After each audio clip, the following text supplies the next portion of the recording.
ఎందుకు నోటీస్ పంపించావు? ఎందుకు పంపానో కోరేడు నాకు రాసిచ్చిన మీ నాయన చెప్పలేదా? రాయడానికి ఆయన ఎవరు, రాయించుకోవడానికి నువ్వెవడివి?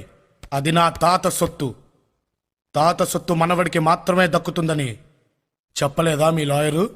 అంటే సెక్షన్ 136 ప్రకారం. లాయరు, నల్ల కోటేసుకున్న వాడికి నాలుక చాలా అవసరం. దాన్ని ఉంచుకో, తెంచుకోకు. సాంబా, నువ్వు ఎక్కడున్నావో మర్చిపోయి మాట్లాడుతున్నావు. నువ్వు వచ్చిన ఊరు నాది, నువ్వు ఉన్న ఇల్లు నాది, నువ్వు కూర్చున్న కుర్చీ నాది, నీ చుట్టూ ఉన్న బలగం నాది. ఇవన్నీ ఉన్న ఈ సీమ నాది. నేను తలుచుకుంటే నీది అనుకుంటున్న నీ ఊళ్ళో, నీ ఇంట్లో, నీ జనం మధ్య నువ్వు కూర్చున్న నీ కుర్చీ కిందే నిన్ను నీ వాళ్ళని కప్పెట్టేస్తా. నోటీసులు గేటిస్లు అంటూ పిచ్చి పిచ్చి వేషాలు లేకుండా బుద్ధిగా బతుకు, లేకపోతే బూడిదైపోతావు. వస్తా. రాయ్ సాంబా, నీ తల తీసి నా ఇంటి గుమ్మానికి కట్టకపోతే నా పేరు పాశు.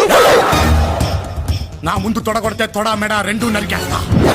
తెంచు, తెంచు. పద్ధతి మార్చుకోమని ఒక్కసారి చెప్పా, రెండోసారి చెప్తున్నా, మూడోసారి చెప్పను, చంపేస్తా. చావుని చాలా దగ్గరగా చూసినట్టుంది కదండి. మీరు అలా కోపంగా చూసి కవర్ చేయకండి, మీరు దడెత్తిపోయారు. అయినా ఎవరు చేసే పని వాళ్ళు చెయ్యాలి. మనకి ఎందుకండి తొడగొట్టాలి, అవి నేను నెప్పెడుతుంది తప్ప. ఇంకా నయం, వాడు దించమనగానే దించారు కాబట్టి సరిపోయింది. లేకపోతే ఆ మస్తాన్ గడి మటన్ కొట్లో ఏలాడుతుండేది మన తోడ.